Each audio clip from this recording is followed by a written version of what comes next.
Hey there. Okay, I'm going to take you through your CARS routine. I just want to give you a little bit of information on this before we get started. The first thing is, if you haven't heard of CARS before, it means controlled articular rotations, and essentially what that's saying is individually moving one joint through its entire range of motion with control. So we're trying to do that without moving any other pieces. We do that by holding tension in our body elsewhere on the parts that we're not moving to drive a little bit more force into that joint and tissue that we're trying to move. As far as what CARS does, there's a multitude of things, but some of the big ones are, one, learning better body control. So by moving each joint individually, you gain awareness of what that joint is capable of doing. And that's really beneficial because generally when we move all of our joints together, and just that alone allows us to lose a little bit of range of motion in those very outer regions of where each joint can move. So it's very great for learning body control. In addition to that, when we move our joint through its full range of motion, we squeeze the synovial fluid out of the connective tissue, which lubricates our joint and gives it nutrition. And the only way to do that is by moving through that full range of motion. So it's really good from a joint nutrition standpoint. The other component, which I kind of mentioned in the first one, is maintenance. So when we don't move our joints through their full range of motion over a long enough time period, it essentially tells your body that it's not a priority to hold on to that range of motion. And your body's always striving for efficiency. So whatever it thinks is expendable, it will eventually get rid of. And that's a big thing that we all associate with just aging in general is when I bend over, my back feels really tight. That's generally related to just not moving your spine enough. So this is a really simple way to add in more movement and prevent loss of range of motion, because we really want to hold on to whatever we have. So that being said, when you do this effort-wise, it's the first thing of the day. You've been laying still all night, so we're not trying to do this at a really hard effort. Essentially, I want you to work at about a 3 on a 10 scale. No need to work any harder than that, and that's if 10 were maximal effort. So like 30% effort. Another thing that is really important with the CARS though, especially if you haven't really done these before, is being mindful of what's called closing angle joint pain. So closing angle pain just means that for, say I'm moving my neck, I'm moving it into extension, lifting my chin up. If I ever were to get a pinching sensation in the back here, or just general discomfort as I lift it up, that tissue behind my neck is what's shortening. That is the closing angle side of the joint. If I don't have enough range of motion there, you might get to a point where that tissue does not want to get any shorter, or you actually have bones that are running into each other. If you feel anything on the closing side of the joint, just don't push into it. That just means you're going too far for now. So we're trying to use our greatest pain-free range of motion. That's the name of the game with the CARS routine.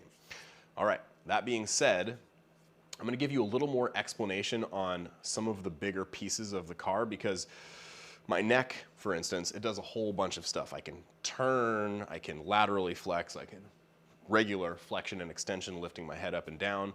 There's fundamental movement though that we're trying to do while we're moving through all of those other directions of movement. So for the neck and spine in general, our fundamental movement is flexion and extension. So we're just gonna practice 2 reps like that with the neck.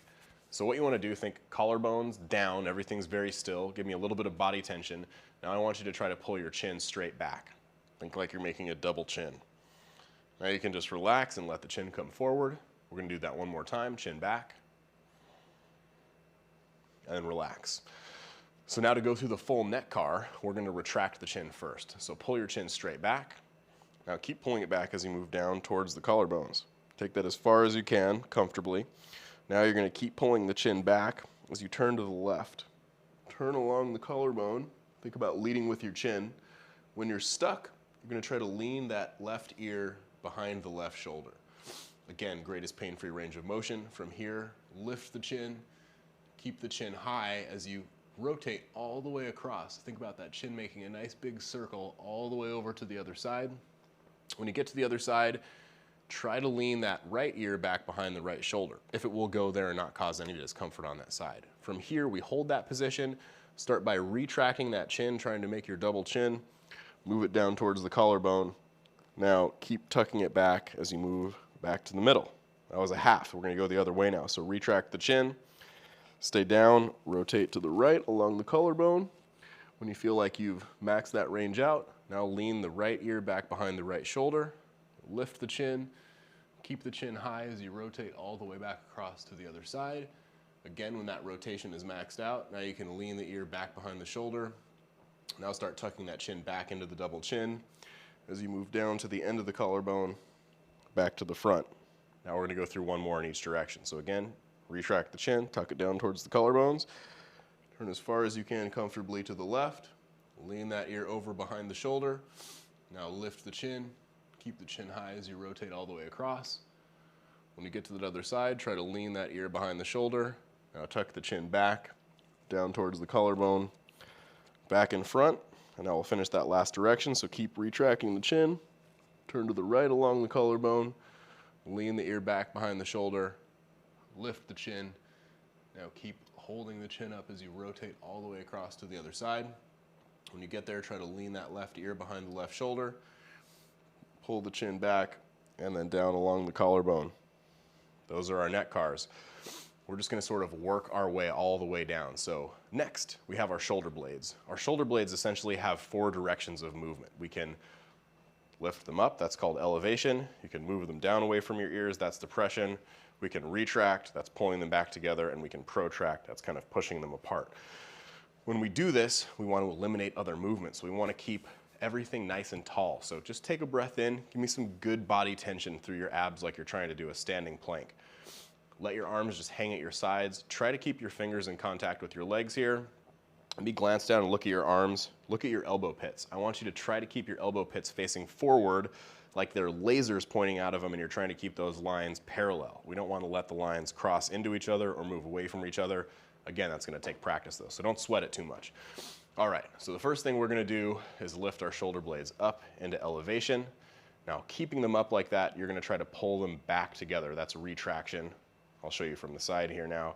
Now you're going to try to keep them back like that and reach all the way down like you're trying to get your hands really deep into your pockets, but we're still trying to pinch them together behind us. Now, keeping them actively down, you're going to try to push your shoulder blades forward. So we're pushing the front of the shoulders forward. Hands should still be against the legs. Now keep them forward and lift them all the way back up towards your ears. And we're going to go all the way around like that one more time. So now that I'm forward and up, I come back. Now that I'm retracted, you're going to come all the way down, stay down, push the shoulder blades forward, come all the way up and back, stay there. Now we're going to reverse. So stay up, push them forward, now stay forward and reach all the way down, stay down and reach the shoulder blades all the way back. Make sure those elbows are staying straight. Lift the shoulders up, keep them up, come forward, forward and down, down and back, back and up and forward, relax. All right, now we're going to work out these extremities. So we're going to go shoulder, elbow, wrist on both arms. I'm going to give you an option for doing one at a time, at least for the wrist, because sometimes that's easier when you're learning, and then we'll get to the spine. So fundamental shoulder movement, like I was talking about the chin retracting, fundamental shoulder movement is internal and external rotation. So if you look at where my bicep and elbow pit are, if I internally rotate, I rotate this bicep in towards my body. Don't pay attention to your hand, just focus on this upper part of the arm. Now I can rotate in external rotation by trying to turn my bicep away. So I have internal and external rotation. Try a couple of those. We'll do that on both arms just to kind of get a feeling of how much rotation there is. Now I'm going to go through the shoulder car. We're going to do all of the other stuff that our shoulder can do, but we're going to be trying to actively rotate the shoulder as we do that. Again, another little trick here to not move anything else, because it's really easy to move our spine and shoulder blades and all that stuff. Take your free hand, put it right on your collarbone. Okay, now, starting with a straight arm, we're going to try to externally rotate first. So you're going to rotate the bicep out. Now you're going to keep trying to rotate the bicep out and away from you as you bring your arm across, almost by the nose if that's comfortable, and all the way up by the ear. And I'm still trying to externally rotate even though I'm stuck overhead here. And again, I'm moving everything as far as I can without feeling my collarbone move. Now that we can't get any further range of motion here, now we have to internally rotate. So you're going to start trying to rotate your bicep down towards the floor, and you're going to keep twisting into internal rotation as you reach your arm all the way high and back. This is called shoulder extension. Again, I'm trying to get back here without letting my other stuff move, so I still don't feel any movement under my collarbone. Now I can let the arm just come to my side. To reverse this, you're going to go internal rotation. So we internally rotate, you twist that bicep in towards the body, reach into shoulder extension. Now we have to externally rotate. So now I'm going to start twisting my bicep out away from my body as I reach that arm all the way up and back overhead. Even here, I'm still trying to externally rotate. So as I bring the arm down across, I'm trying to twist the bicep out away from me. I come back down to my side. That's the full shoulder car, so let's do one more on this side. So we go external rotation first. Fight for external rotation the whole time you're coming up across the face, back to the ear. Now we start that internal rotation, so you twist the bicep down towards the floor as you reach all the way high and back, and then you keep twisting that bicep in as the arm comes down. Now reverse by twisting the bicep in internal rotation. Come into shoulder extension. Now start rotating the bicep out and away from you, rotating all the way up overhead, and then continuing to try to externally rotate as you come all the way down. Okay, let's do the other side. So take that free hand, put it on your collarbone, externally rotate. Keep doing that as you bring the arm up and across, all the way overhead. No more flexion, no more external rotation. So now we start twisting that bicep down towards the floor as you reach all the way high and back into that shoulder extension. Now bring the arm to your side, internally rotate, bicep comes in, reach back up into shoulder extension, start externally rotating as you reach all the way back up overhead. Keep trying to externally rotate as you come all the way back down. One more time, external rotation all the way through the front and overhead, internally rotating all the way high and back. Let that arm come down to your side. Now internally rotate, reach into shoulder extension, externally rotate all the way overhead, all the way back down. Okay, so those are our shoulder cars. I'm going slow because I'm talking while I'm doing it, but this is about the speed that you'd want to do it. Granted, when you get some practice here, if you just were to go through each joint, it's only going to take you about 10 minutes, but make sure you keep it slow. We want to maintain good time under tension here. Okay, so now when it comes to the elbow, we'll do both at the same time. What we're trying to do is rotate the elbow, which is pronation and supination, while we go through flexion and extension. We need to take the shoulders out of it. So again, what I want you to think about is keeping your elbow pits facing straight forward with those lasers coming out. So we're just not allowing shoulder rotation to happen when we're just trying to isolate the elbow. So start with your arms at your sides, elbow pits facing straight forward. We're going to go into supination, which is rotating these palms forward like you're trying to twist the pinky side of your hand out. Keep twisting like that, fighting for supination as you come up and flex your elbows like you're doing a bicep curl. That should leave your hands outside your shoulders. Keep that bicep tension, pronate. So you're going to rotate your palms forward, thumbs are pointing into each other. That brings your hands into a narrower position. That's great. Keep trying to pronate now as you extend your elbow. That should leave the hands narrower in the bottom. We're going to do that all the way around one more time. So supinate, rotate out. Keep trying to create supination as you flex. Now keep that bicep tension, pronate, extend the elbows, and supinate. Okay, now we got to go the other way. So now you're going to pronate. So we rotate the palms in towards our body. Thumbs again are pointing at each other. Keep trying to pronate while you flex the elbows. That should get your hands in a narrow position like this. Now when you supinate, they come out wider. So it's almost like you're rotating around that pinky finger. Keep supinating as you extend the elbows. One more time around, pronate. Keep pronating while you flex the elbows. Supinate.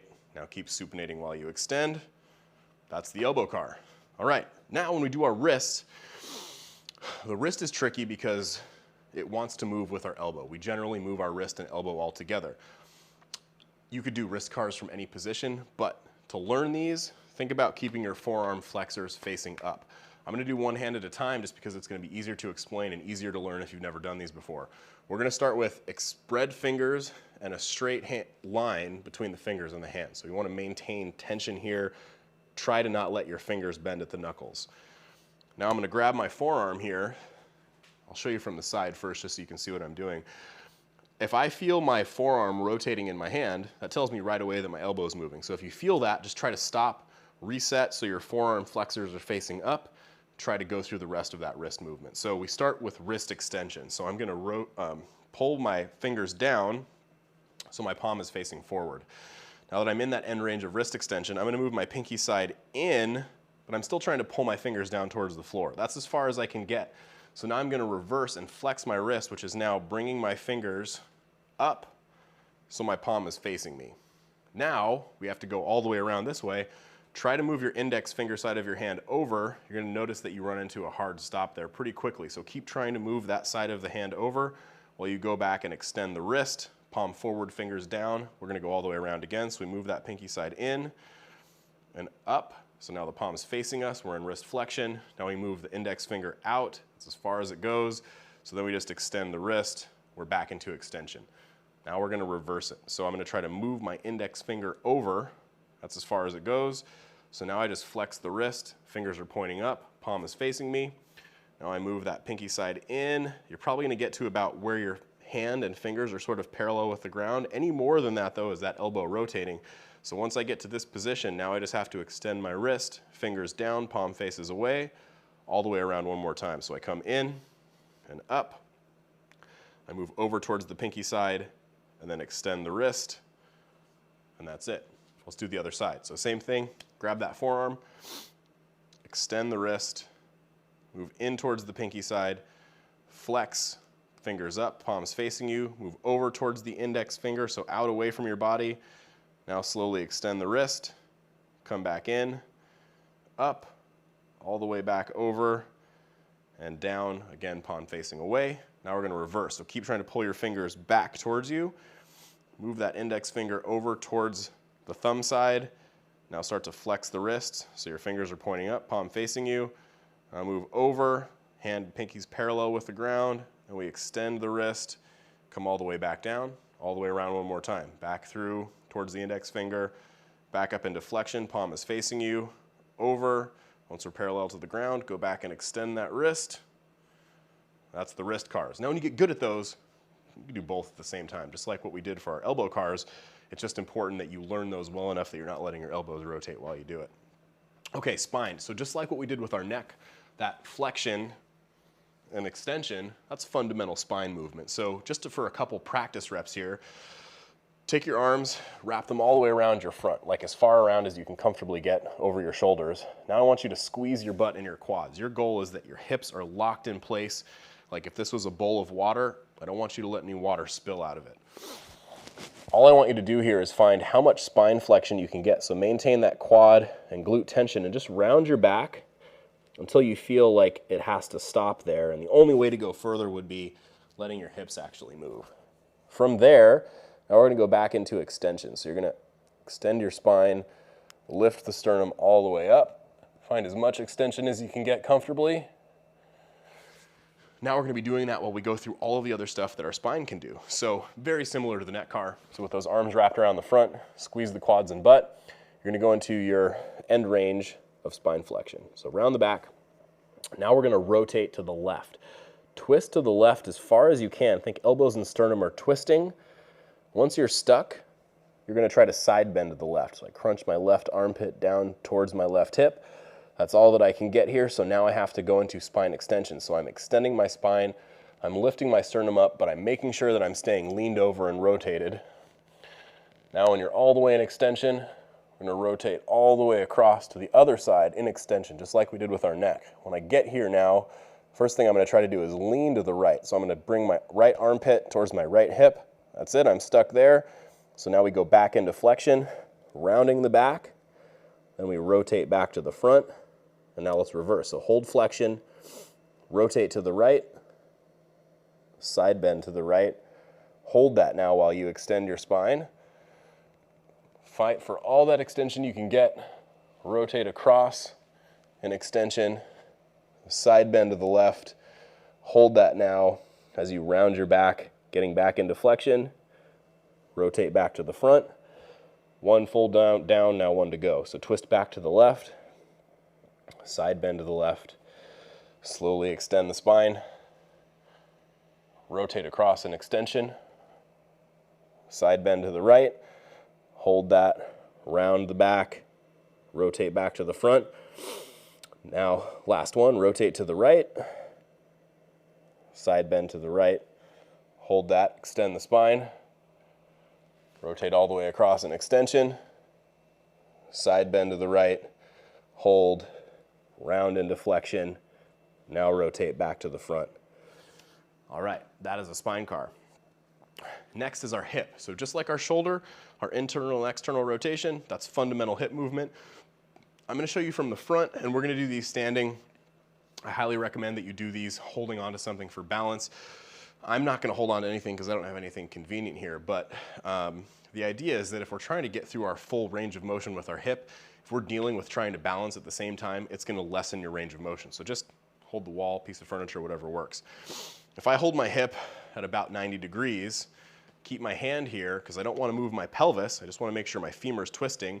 I have external rotation where my femur rotates away, and I have internal rotation while my femur rotates in.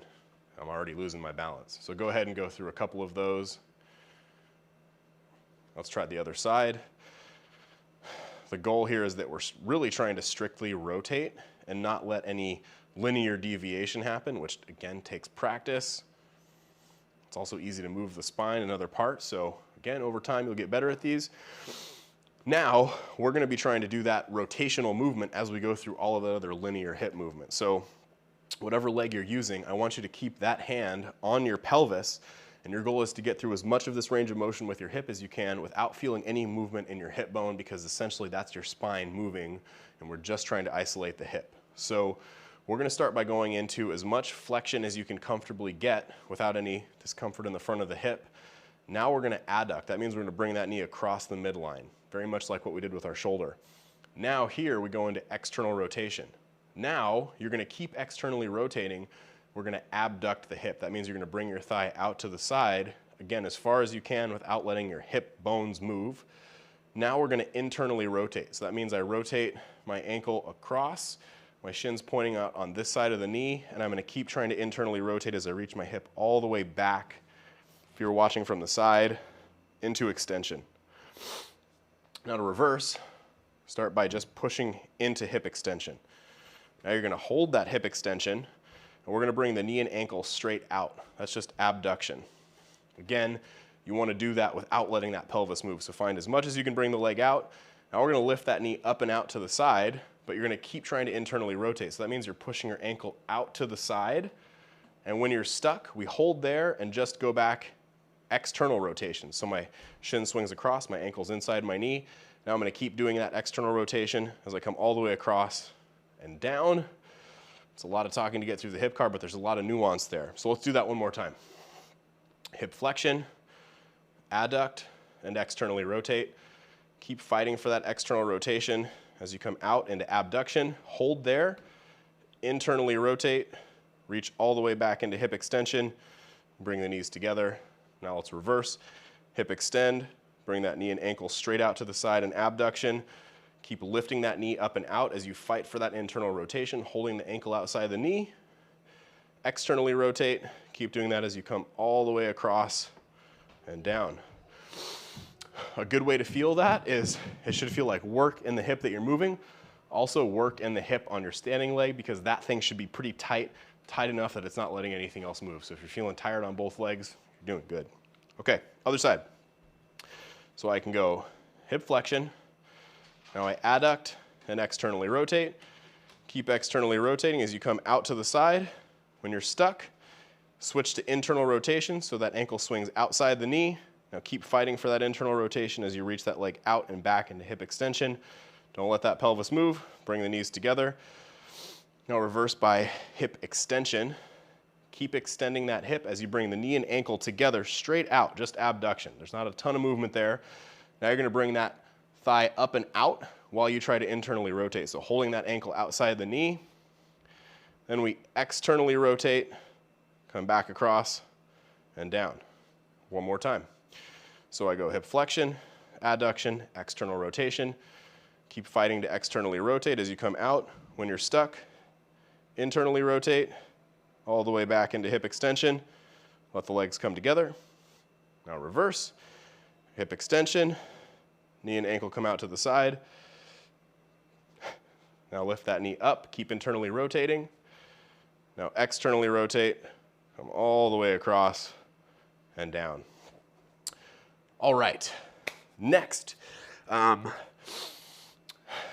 might zoom in to see if I can make this a little easier to see, but honestly, I think what's going to be the easiest is to show you with my hand. We're done with the hips. We're going to go to our knees and ankles and then toes. Now, when you do knees, the first thing we look at is kneecap movement. Now, I'm gonna do this seated on the floor. Make sure I'm still in the camera there, perfect. If you were looking straight down at my kneecap, like a bird's eye view, let's say this is the top of my kneecap. Our kneecap should do kind of similar movement to our scapula. It goes in a square, basically, or a circle we're gonna try to do, but it is more like a square. So we need our kneecap to move up and down, left and right, and then we need to be able to push the kneecap over, keep it over and move it up, keep it up, slide it all the way over to the other side, keep it over on that side and move it down. So it is moving like a square. When you do this, you got to keep your quad relaxed, and you want to grip your kneecap fairly firmly because there's skin that's going to slide around on top of it. So you just want to make sure that you're squeezing that thing reasonably tightly. Now, almost always you're going to find that there's a direction or two directions where your kneecap just doesn't want to move. Sometimes it's totally sticky. The kneecap does not move on its own. The only way to make this tissue move better is by us manipulating it with our hands. So if you happen to have a direction that's sticky, a good thing to do in the future as you do these is just to hold the kneecap over, give it a little encouragement to move that way, and then just keep it there for about 10 seconds. Any sticky directions, hold it. I'm not gonna hold in any of these directions. We're just gonna work through this range of motion, but whatever you find there, if you have sticky movement in some of those corners, just spend time trying to push it there. Of course, not pushing into pain. If you find any spots that hurt when you move it over there, just don't move it into that corner. Okay, so quads relaxed, I'm on my right kneecap. I'm gonna grip this thing with my both thumbs, both index fingers, and I'm gonna push it over, outside. So it's over to the right. Now I'm gonna keep it like that, and I'm gonna slide it down. Once it's all the way down, I'm gonna hold it down and slide it back inside, so over to the left. Now keep it on the inside, pull it up. Now keep it up and slide it all the way back over to the right, and we go around one more time. So keeping it pushed out, go down. Now stay down, come over, stay on the inside, come up. Now stay up and all the way back over. Now we're gonna hold it up and we're gonna work our way back in. So I'm pulling my kneecap up towards my body. I'm sliding it towards the inside. Now I'm gonna keep it towards the inside and push it down. Now I'm gonna keep it down and slide it over and out. Now I'm gonna hold it over and we're gonna go all the way around. So now it's out, come back up, hold it up and go back in. Now keep it in and slide it down, keep it down, slide it back over, and all the way back up, and now we can switch to the other side. It's really normal to find that one kneecap behaves very differently than the other one. Just take note of where it doesn't move well and spend time trying to make it go that way. Okay, so again, make sure that quad's relaxed. If you're finding that this is hard to sit upright, I would highly recommend leaning against something just to take out that need to flex your muscles to hold yourself upright here. Okay, so we're gonna start by pushing that kneecap over towards the outside, keep it over and push it down. Keep it down, move it back in. Now keep it in and pull it up. Now keep it up, slide it back over. And we start our second one. So keep it over and push it down. Stay down, push it towards the inside. Keep it on the inside and pull it back up. Now keep it up and push it back towards the outside. And now we're gonna reverse for two, so keep pulling it up. Slide it back in. Keep it in and push it down. Now keep it down, slide it back towards the outside. Keep it over that way as you pull it up. One more time around, keeping it up, I'm pulling it back towards the inside, down, keeping it down, back over, and up. We're done with the kneecaps. Now, this one, I'm gonna zoom in just a little bit so you can see a little more clearly where I am. Fundamental knee movement may not be what you think. A lot of us think of fundamental knee movement as flexion and extension. This is actually a joint that rotates like shoulders and hips. So our fundamental knee movement is actually tibial rotation. So to find where you need to feel this rotation is finding the little bump that sticks out on the top of your shin bone. So that's called your tibial tuberosity. It sticks out just below your patellar tendon. So I have my kneecap. If I follow the middle of that down, you're gonna have a little bump that sticks out, bony. It's gonna be right next to your shin muscle. So keep your fingers on that bone, and we're just gonna look at internal and external tibial rotation. So if I go external rotation, I rotate my tibia out, and you see my foot move out. Now if I go back to internal rotation, again, I'm twisting that bone all the way towards the inside. You see my foot moving in. The key here is that ankle does move independently of the knee. So when your tibia stops moving, when you feel that bone stopping its rotation, you don't want to allow your foot to keep moving. And a lot of the time in the beginning, if if you've never tried to isolate knee movement, it's really easy to move your ankle and not really get your knee to move. So it may take some practice to get this twisting side to side. So just try a few of those and take note of where your foot goes relative to being in the middle. So this is neutral. We want to see how much external rotation you have, how much internal rotation you have. Long-term goal is to make that even. I know when I first started, I had very uneven. I had no internal tibial rotation. It's something that you can get back with training.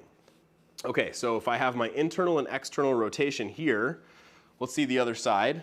Same thing. Start in the middle, find that shin bone, go into external rotation and internal rotation. And just do a few, kind of gauge how far it moves side to side. Also pay close attention to when you feel that tibia stop rotating, stop the ankle from moving. Okay. Just like all of the other movements for these cars, now we're going to apply that rotational force while we flex and extend our knee. You can think about this as being really, really similar to our elbow movement. So what you're going to do is, I'm going to do my left leg first. Take your left arm, hook it under that leg, and now grab your right arm, and basically just pull that leg into a chokehold. Now if you have limited hip flexion, it's hard to get your leg in here if that's really uncomfortable to hold it. You can hold your leg this way, but we want to isolate knee movement, and sometimes this makes it easy to let the tibia rotate. So you're just going to have to get your leg in as tight as your body will allow you with your current mobility. So essentially now I have this good locked in femur. I can take this hand, and this is important, put that hand right on top of your shin bone because we want to feel that rotation happening. So while my heel's down, I'm going to go in external rotation. So I twist my knee out, you see my foot move out.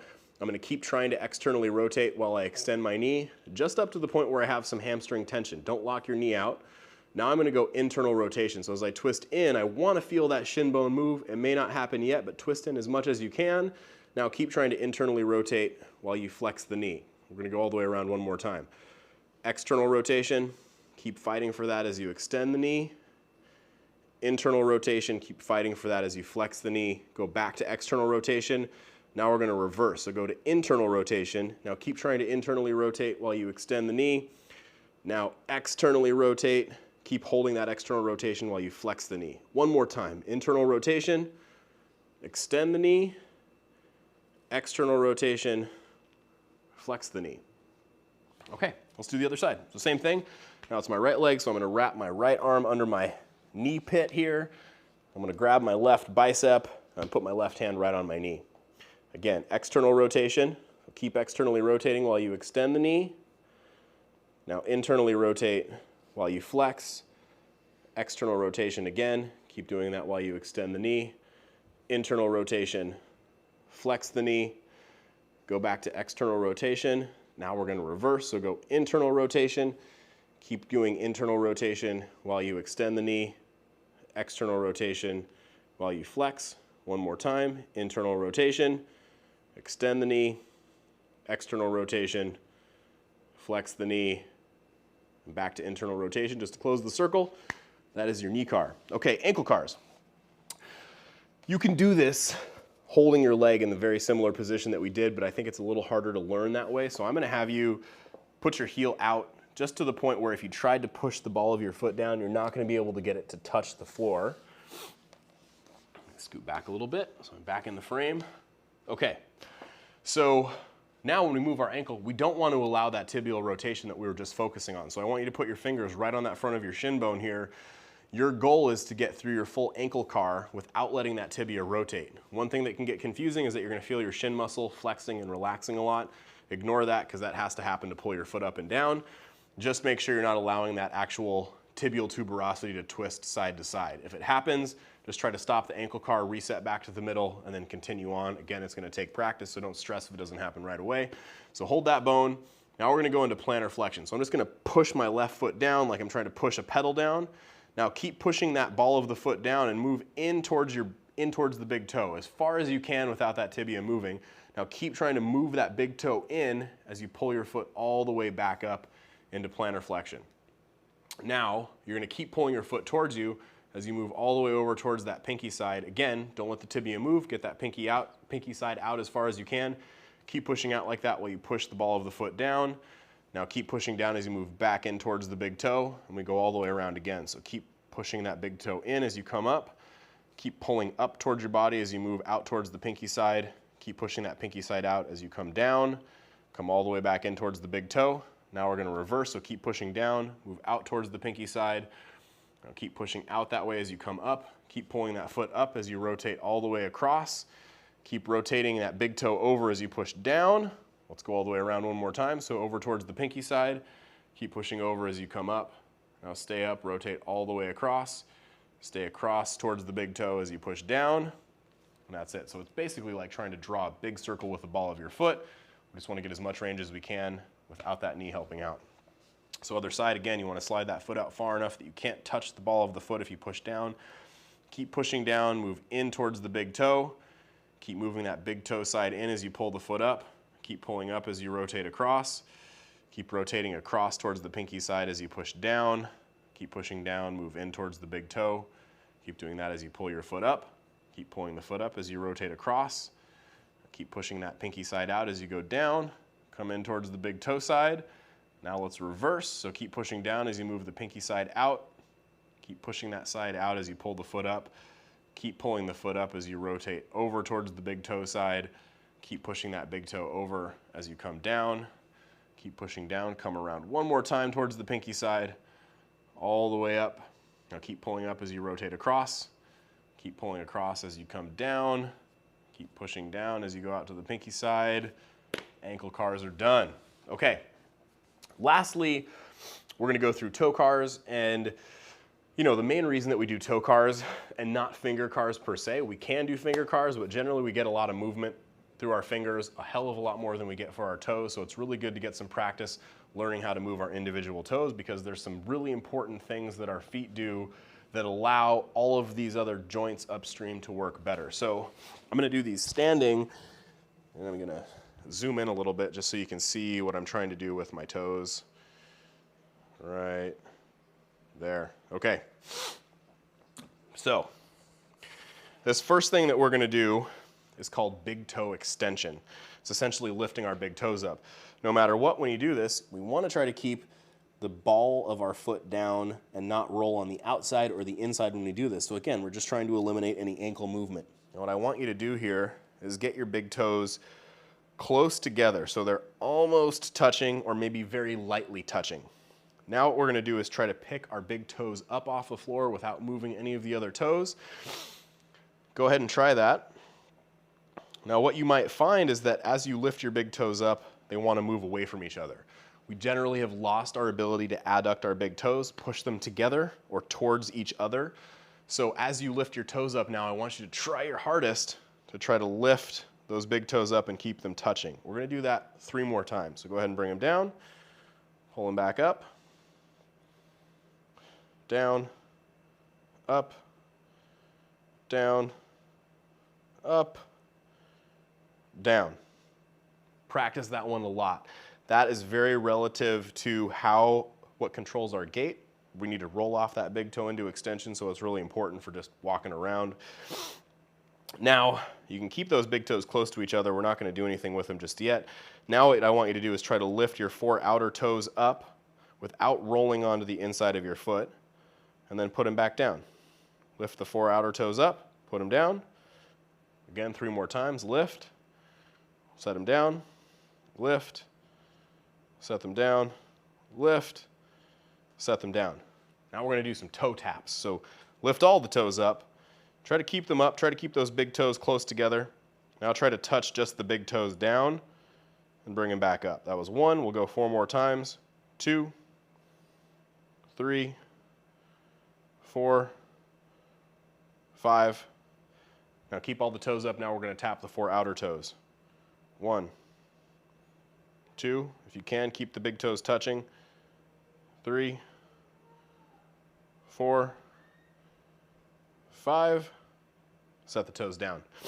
Okay, now you can move back out to a more, normal stance, like hip width apart. Now we're going to try to lift all the toes up and bring 1 toe down at a time, starting in our pinky toes. This one is definitely a tough one. This one might be easier than the other way. So you're going to start with the pinky toes, and we're just going to keep trying to put each individual toe down until the big toes come down last. We'll do that 2 more times. Lift them up. Go ahead and slowly set them down. 2, One more time. There's 3. Now we're going to do that in reverse. So you're going to start with the big toes and then try to put in the middle toes, bringing the pinky toes down last. That one's so much harder. Lift them up, big toes down. Try to move them in, pinky toes down last. One more time. Okay. Lastly, we're going to try to spread our toes apart and squeeze them back together. And you're trying to do this without lifting them up or pressing them into the floor. For me, this one is absolutely the hardest. Try to get as much as you can. The big thing though is we don't want to, rock back and forth. We don't want to twist the feet on the floor. So just try to keep them glued down. So try to squeeze the toes together.